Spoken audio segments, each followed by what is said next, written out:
193 nouveaux cas de Covid-19 enregistrés en un seul jour au Burkina Faso, dont la quasi-totalité à Bobo-Dioulasso. Pourquoi un tel rebond de la pandémie qui était pourtant contenue jusqu'ici? Mais surtout, que s'est-il passé au camp Ouézin Koulibaly, d'où des dizaines d'énarques testés positifs ont pris la clé des champs? Le Chorus était face à la presse ce matin. L'ONEA, toujours à couteau tiré avec ses clients. Les factures reçues ces derniers mois font l'objet de nombreuses plaintes. Les montants dus sont contestés par les consommateurs. L'Office national de l'eau et de l'assainissement était de nouveau devant la presse pour éclairer la lanterne de ses clients. Et puis nous continuons de faire un clin d'œil aux jeunes entrepreneurs de l'agro-business. Focus ce soir sur Ibrahim Nebié, éleveur de ruminants et de volailles et manager d'artistes. Une polyvalence qu'il gère très bien et qui lui vaut l'admiration de ses proches. Bonsoir à toutes et tous. Commençons ce journal par la sortie médiatique du Chorus suite à la vague de contamination par le nouveau coronavirus. Vous le savez, l'actualité de la semaine, c'est le nouveau pic atteint par le Burkina Faso dans cette crise sanitaire. 193 cas en un seul jour, un record. Et si la quasi-totalité des contaminations a lieu dans un camp militaire, d'où des énarques en formation testés positifs disparaissent dans la nature, cela mérite des explications de la part du Centre des opérations de réponse aux urgences sanitaires. Chose faite ce matin, Abdourazak Traouri. Ce n'est pas le dernier vendredi du mois comme prévu pour faire le point sur la Covid-19, mais la réalité du terrain ces dernières 72 heures a imposé cette sortie du Centre des opérations de réponse aux urgences sanitaires. Un nouveau pic de la pandémie au Burkina Faso, 193 cas dont 189 à Bobo-Dioulasso pour le seul jour du 11 septembre dernier. Il s'agit des énarques en formation militaire au groupement d'instruction des forces armées nationales. Mais au-delà du pic constaté, c'est la désertion des 76 cas du camp militaire qui inquiète. Mais au Chorus, c'est la sérénité. Il y a eu donc la diffusion de communiqués. Et nous avons mis en place un dispositif au niveau du 35-35, lorsque bien sûr il y a eu des élèves qui sont sortis sans avis médical. Nous avons mis un dispositif pour permettre aux élèves qui sont sortis de pouvoir appeler le 35-35 pour dire où ils sont. Et nous allons à la situation de ce matin. Hier, il y avait 65 élèves qui avaient appelé. Et ce matin, juste avant le point de presse, il y a 74 élèves donc, qui ont appelé et dont on a leur localisation et bien sûr leurs adresses précises. Pour les 65 élèves d'hier, nous avons déjà transmis le point au niveau des directions régionales de la santé et à partir de là, les directions régionales de la santé vont les contacter pour donc évaluer le domicile et voir comment les accompagner, assurer le suivi donc à domicile. Des énarques testés positifs à la Covid-19 qui s'échappent d'un camp militaire où ils étaient censés observer un confinement en attendant l'identification d'autres sites. Que s'est-il passé? Pourquoi ont-ils déserté? Où sont-ils? Pourquoi avoir maintenu mordicus cette étape qui regroupe 800 énarques en dépit de l'existence de la pandémie au Burkina Faso? Quelle est la plus-value de la formation militaire quand on sait que l'idée, c'est d'inculquer des valeurs de civisme et de patriotisme aux énarques? Avant le départ des élèves de l'ENAM à Bobo-Dioulasso, il y a eu 2 tests dont le dernier a été effectif 2 jours avant et les tests positifs ont été pris en charge avant qu'ils ne rejoignent les autres. Avec toutes ces précautions prises, comment en sommes-nous arrivés là? À qui la faute? Toutes ces questions resteront sans réponse à ce point de presse organisé par le service d'information du gouvernement. Pour Dr Brissa Bikaba, l'heure n'est pas au bilan, il y a plutôt une urgence à gérer.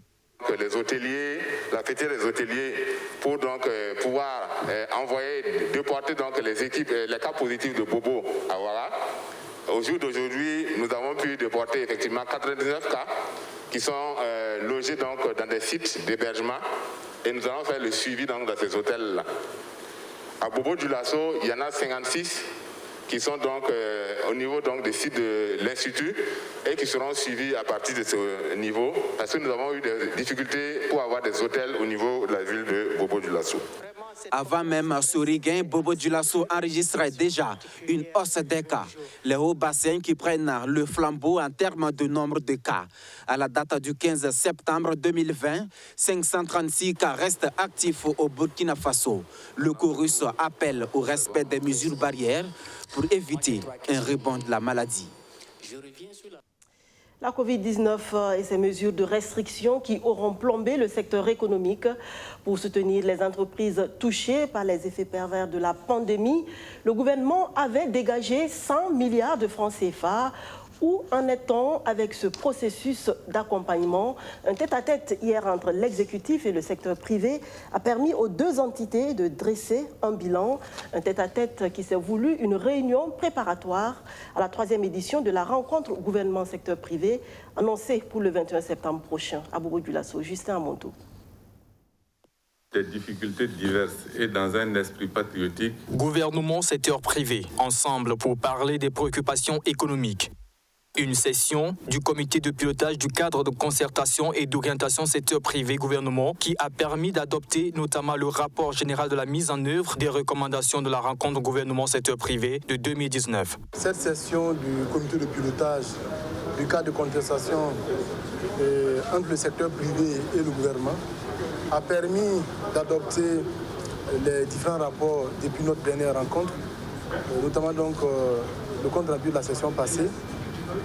Le rapport général en termes de mise en œuvre des recommandations de la rencontre nationale État-secteur privé de 2019, mais aussi de discuter des perspectives pour la prochaine rencontre qui aura lieu les 21 et 22 septembre à Bobo-Dioulasso. Je voudrais aussi dire que ce fut l'occasion pour nous de discuter de la situation de nos entreprises, des projets d'investissement public, mais aussi de l'ensemble de l'accompagnement de l'État sur la relance de l'économie à travers donc, le fonds de relance de l'économie qui est en cours de mise en œuvre en association donc, avec les structures d'appui au secteur privé. Le secteur privé applaudit les efforts du gouvernement en sa faveur dans ce contexte de crise sanitaire, note les insuffisances et encourage l'exécutif à poursuivre la dynamique de l'accompagnement. Avec la Covid-19, les choses n'ont pas pu se dérouler comme nous aurions souhaité. Mais néanmoins, il y a une bonne mise en œuvre des différentes recommandations et engagements. On a pu quand même mesurer que le gouvernement était à l'écoute et avait accéléré l'opérationnalisation des fonds qui devaient être mis en place, notamment 100 milliards dont on a parlé, pour accompagner les entreprises qui ont été touchées dans ce cadre. En effet, je crois que le Premier ministre a insisté là-dessus, il a souhaité que quelques retards pris puissent être absorbés très rapidement et que le gouvernement prenne cela comme un engagement pour que cela soit fait dans les meilleurs délais. Et nous avons voulu faire sortir surtout un aspect des choses dans le dialogue, que le secteur privé n'est pas là seulement pour revendiquer. Nous sommes là pour nous associer à la stratégie mise en place par le gouvernement et jouer notre participation. À Bobo-Dioulasso, les 21 et 22 septembre prochains, il sera question du rôle de la commande publique dans la promotion du secteur privé.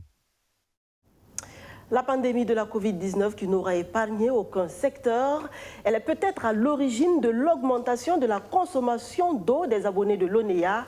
L'Office national de l'eau et de l'assainissement explique à nouveau ses modes de facturation. Il faut dire que depuis l'avènement du coronavirus et la mesure de gratuité de l'eau initiée par le gouvernement, les consommateurs ne cessent de se plaindre de la note salée qui leur est servie par la nationale de l'eau, Luc Pakbelgem. L'ONEA parle encore à ses clients sur son système de facturation après les nombreuses plaintes de ces derniers sur le nombre de factures reçues et sur le montant total dû. Ces plaintes font suite à d'autres formulées pendant les premiers mois de la Covid-19 au Burkina Faso. L'Office national de l'eau et de l'assainissement tient à rassurer les consommateurs que les factures d'avril et de mai ont été reprises pour corriger les anomalies constatées dans le processus. Donc pour certains, ils ont reçu jusqu'à 4 factures, mais je précise, ces factures ont été traitées en tenant compte de la situation et donnant une date limite pour chaque facture produite en fonction de la période de distribution. Ce qui veut dire que le client, au jour d'aujourd'hui, a jusqu'en novembre, pour ne pas dire en décembre, pour payer l'ensemble de ces 4 factures, chaque facture avec une date limite. Le client devra se focaliser sur le net à payer s'il est vraiment à jour de ses paiements. Quant au calcul des prix, ils se font toujours en fonction des tranches et l'ONEA ne se fie qu'à l'index prélevé. Il faut dire que les habitudes de consommation pendant cette période ont aussi évolué. Voilà. Et l'ONEA n'a de source de facturation que son compteur et l'index de son compteur. On n'invente pas donc nos factures. L'index du compteur fait foi. Si le client il est libre, il peut contester donc le fonctionnement du compteur. Et comme le DSI l'a dit, il a des voies de recours. On a les agences, on fait l'étalonnage et pendant l'étalonnage, il peut même être présent. Donc pour suivre l'étalonnage. Donc c'est pour vous montrer au fait la transparence dans laquelle nous travaillons et la bonne foi de l'ONEA qui est une entreprise donc de service et une entreprise citoyenne. Des précisions quant à la gratuité de l'eau sur les 3 premiers mois de la période coronavirus ont été également apportées. La gratuité totale concernait les bornes fontaines et pour les ménages, seule la tranche sociale était concernée pour la prise en charge. Les consommations au-delà de 8 mètres cubes étaient évidemment facturées.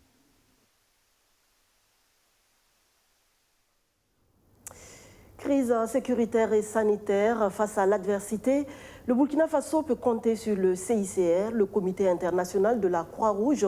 Je vous le disais hier, s'engage à renforcer ses actions dans le pays. La bonne nouvelle a été portée à la presse nationale. Justin Amonto. 1 million de déplacés internes, 294 centres de santé et plus de 2500 écoles fermées à cause des conflits armés et la crise sanitaire liée au coronavirus. Une situation humanitaire difficile, aggravée par les aléas climatiques, le Burkina Faso a plus que jamais besoin d'assistance. Le Comité international de la Croix-Rouge est plus que jamais engagé auprès du pays. Un des premiers voyages après Covid, après fermeture des frontières, je l'ai fait ici au Sahel. C'est aussi pour rendre attentif la communauté des donateurs sur les besoins exponentiellement croissants et sur notre capacité et volonté de répondre à ces besoins. Nous voulons élargir notre assistance en premier lieu en soutenant des cliniques, des centres médicaux pour rendre les services médicaux plus performants.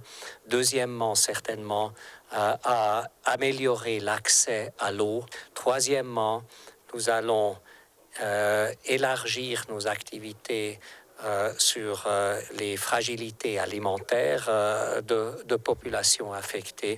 L'acte à la parole, le dimanche 13 septembre dernier, Peter Maurer s'est rendu dans le centre-nord à Kaya, un constat terrain pour mieux comprendre les problèmes humanitaires. Assistance aux déplacés internes, mais le CICR ne s'arrête pas là. Il veut aussi apporter un soutien aux sinistrés suite aux inondations. Et nous allons certainement aussi répondre en commun avec la Croix-Rouge burkinabé sur les inondations et les urgences de déplacement dues aux inondations des dernières semaines. Face à l'ampleur et l'urgence de la situation humanitaire dans le Sahel, le Comité international de la Croix-Rouge accroît son budget opérationnel avec plus de 7 milliards de francs CFA supplémentaires. Le 20 octobre prochain, le CICR entend recentraliser l'attention internationale sur les décisions humanitaires au Sahel. Ce sera au cours d'une rencontre internationale en Europe. L'Union africaine attend de connaître les progrès réalisés par le Burkina Faso dans la lutte contre la corruption. Depuis 2015, que le pays a adhéré à la Convention de l'UA sur la prévention et la lutte contre ce fléau. Aucun rapport n'a été présenté. La SCLC s'attelle depuis ce matin à corriger cette tare. Archimède Boy. Christophe Dabiré, Premier ministre, procède ainsi à l'ouverture de l'atelier de validation du rapport d'auto-évaluation du Burkina Faso dans la mise en œuvre de la Convention de l'Union africaine sur la prévention et la lutte contre la corruption. Les pays signataires ont l'obligation de fournir au Comité consultatif de l'Union africaine un rapport sur les actions menées contre la corruption. Mais le Burkina Faso ne s'est pas encore conformé à cette disposition. Nous n'étions pas en règle vis-à-vis de nos engagements internationaux.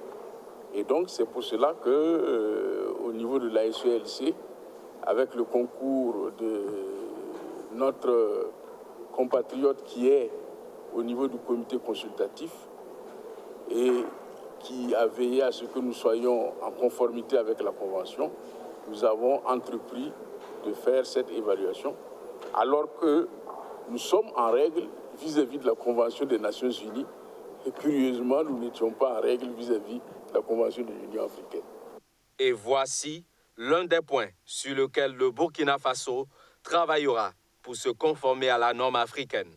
C'est par exemple le droit à l'accès à l'information, parce que la Convention dit qu'on doit avoir accès à toutes les informations pour pouvoir lutter contre la corruption, notamment la presse qui doit pouvoir avoir accès à toutes les informations. Et il était prévu dans nos textes la création d'un organisme qui n'a pas encore vu le jour. Donc ça, c'est un peu une défaillance qu'il va falloir combler. 3 jours durant, des acteurs étatiques, du secteur privé et des associations intervenant dans la lutte contre la corruption devront amender et valider ce rapport. Le document final sera soumis à l'appréciation du comité consultatif de l'Union africaine. Fin de l'atelier de formation au profit de l'association Wendetoin dans la commune de Tiou. C'est une initiative du FAFPA, le Fonds d'appui à la formation professionnelle et à l'apprentissage, qui a voulu ainsi renforcer les capacités des membres de cette association dans les domaines de l'élevage, de l'artisanat et de l'alimentaire. Solange Kabouré, Arsène Konditamde. Le Fonds d'appui à la formation professionnelle et à l'apprentissage apporte son soutien aux membres de l'association Wendetoin pour la promotion des produits de l'élevage de Tiou. Un appui sous forme de formation à l'endroit d'une centaine de membres de l'association. L'objectif de ces formations est de développer et de promouvoir les activités du secteur informel afin de permettre l'autonomisation des populations, la jeunesse en particulier. Il faut dire que le FAFPA dans ses missions est chargé d'accompagner les ONG, les associations à renforcer les capacités de leurs membres dans divers domaines, donc les domaines agro-sylvo-pastoral et aussi dans le domaine de l'artisanat. Donc les besoins étaient exprimés par l'association et conformément donc aux institutions du gouvernement, nous avons accompagné cette association-là en vue d'améliorer l'employabilité de ses membres. Donc c'est environ 100 personnes qui ont été formées au total et aujourd'hui marque la fin de cette formation. Les participants ont été outillés en technique d'aviculture de la volaille race locale ou en technique de fabrication de savon. À l'issue de ce renforcement de capacité, les membres de l'association reçoivent des attestations et du matériel de travail. J'ai participé à la formation et j'en suis fier de ce que j'ai appris et je pense que ça va nous aider beaucoup. Toute mon équipe est fière d'être parmi cette formation. Ça va les apprendre beaucoup. Et avec des soutiens encore qu'on a eu comme matériaux, ça va nous aider beaucoup. Sinon, on avait commencé sans la formation, mais on souffrait. Mais aujourd'hui, après la formation, on constate que ça commence à aller. Donc nous remercions tout le gouvernement qui est présent ici. Et le monsieur qui est là, les chefs coutumiers qui sont présents avec nous, nous les remercions beaucoup. Pour la marraine de la cérémonie, ce genre d'initiative est à promouvoir pour l'épanouissement des ménages. C'est une excellente chose que cette formation ait eu lieu à Tiou ici, en direction des femmes et des hommes. Vous savez que la connaissance est la base du développement. Quand vous n'avez pas la connaissance, vous ne pouvez rien entreprendre. Et même quand vous entreprenez, l'échec est au bout. Puis vous savez, cette formation dans le savon liquide même est une source d'hygiène pour les familles. Elles vont apprendre à utiliser le savon liquide. Je leur disais, maintenant fini, laver les plats à l'eau ou avec de la potasse pour faire partir les graisses. Vous savez fabriquer le savon liquide. Donc quand l'hygiène rentre dans un ménage, c'est la santé des enfants, c'est la santé de la famille. Les bénéficiaires ont également eu droit à des crédits pour la mise en place de petites unités de transformation dans la commune. D'autres formations du genre sont en projet afin de participer davantage au développement de la commune de Tiou. Il est la preuve que showbiz et élevage font bon ménage. Ibrahim Nebié est un jeune entrepreneur, stratège et visionnaire. En 2014, il suspend ses études universitaires pour se lancer dans l'élevage de ruminants et de volailles. Et aujourd'hui, il s'en sort très bien. Il utilise les réseaux sociaux pour faire la promotion de ses différentes activités, car en plus d'être éleveur, il est manager d'artistes. Son portrait avec Roméo Keita. C'est un jour pas comme les autres pour Ibrahim Nebié. Ce matin, il doit livrer un bœuf à un tiers qu'il a acheté pour son mariage. À 4, ils doivent charger cet imposant animal sur ce tricycle. Une véritable lutte s'enclenche. C'est l'un des plus gros même du store, comme j'aime le dire. Voilà, c'est mon plus gros taureau. Voilà, donc comme ça, on est en train de vouloir l'amener pour livraison. L'éleveur vient de faire une bonne affaire. Il a vendu son taureau à 650 000 francs CFA. Mais pour en arriver là, il a dû patienter pendant 2 années d'embauche avant que la bête n'atteigne cette envergure. Actuellement, il ne lui reste que quelques têtes de bœufs et de moutons. La grande partie de son cheptel ayant été écoulée lors de la Tabaski. Et ce, grâce à une stratégie commerciale qui marche bien. Ibrahim Nebié utilise les réseaux sociaux pour promouvoir son business. Sur TZ Store, sa page Facebook qui compte plus de 2600 abonnés, il publie régulièrement ses activités, comme lorsqu'il va chercher du foin pour le bétail ou encore lorsqu'il présente les animaux en vente. Réserver, acheter, soutenir. Big up, big up. Yeah. Même le client même du bœuf aujourd'hui, je le connais via les réseaux sociaux. Voilà, donc aujourd'hui, les réseaux sociaux pour moi, c'est un gros canal que j'exploite bien. J'exploite bien, voilà, en termes de stratégie, en termes d'action et en termes même de personal branding. Parce que quand toi-même, tu ne donnes pas une bonne image de toi sur les réseaux sociaux, c'est difficile d'exploiter. L'histoire entre lui et l'élevage, c'est une question de passion, dès le bas âge grâce à son père, qui lui faisait l'élevage domestique. Aujourd'hui, Ibrahim Nebié est un véritable entrepreneur dans le domaine et cela lui réussit bien, tout comme le showbiz. Car il est aussi manager d'artistes, comme le rappeur Askoy qu'il arrive à positionner sur la scène musicale. Il est aussi cofondateur du label Yereboy Prod, une modeste maison de production d'artistes qui fait son petit bonhomme de chemin. Mais cette double casquette n'échappe pas aux critiques. Certains internautes estiment que showbiz et élevage ne font pas bon ménage. Je dirais toujours que c'est l'ignorance qui fait qu'on a ce jugement sur les gens. Sinon, tous ceux qui ont essayé de m'approcher, qui m'ont vu en activité dans le store et qui m'ont vu dans la réalité, dans le showbiz, savent que vraiment, c'est comme on appelle. C'est une force. Parce que beaucoup n'arrivent pas. J'ai un ami qui m'a avoué, il dit que lui, il est jaloux, positivement bien sûr, de ce que moi je suis. Parce qu'arriver à être dans la boue et après, quand il me voit dehors, côté showbiz ou côté même vie active, je suis clean et tout, je dis c'est comme ça. Voilà, là où tu manges, il ne faut pas t'amuser. Le sérieux et la persévérance sont pour lui les secrets de l'entrepreneuriat. Il invite ses jeunes frères à lui emboîter le pas car il pense qu'il y a de la place pour tout le monde. Tous ces jeunes qui peuvent prendre 5 ans pour faire un concours, de souvent penser aussi à entreprendre quelque chose. Et ça ne gâte pas. Tu peux entreprendre et continuer toujours à faire ça. Et une fois que tu sens que côté entrepreneuriat, ça marche, tu continues. Parce que l'essentiel, c'est de s'épanouir. C'est vrai qu'il y a des gens qui ont l'amour du travail, par exemple, qui ont le sacerdoce, comme on aime le dire, d'être enseignant, d'être infirmier. Eux, ils sont là aussi. Mais il y a des gens, ils le font parce qu'ils veulent travailler. Donc, entreprenons aussi et voyons ce que ça peut donner. On essaie de changer la donne et voir ce que ça peut donner. Ibrahim Nebié ne compte pas s'arrêter en si bon chemin. Il ambitionne s'investir dans l'aviculture et la production d'aliments à bétail.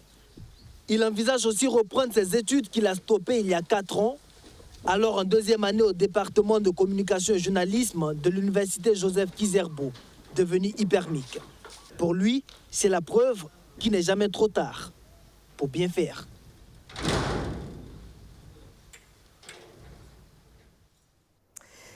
De quoi ravir la commune de Ouagadougou, 400 plants mis en terre samedi dernier pour aider à la restauration du couvert végétal de la capitale burkinabé.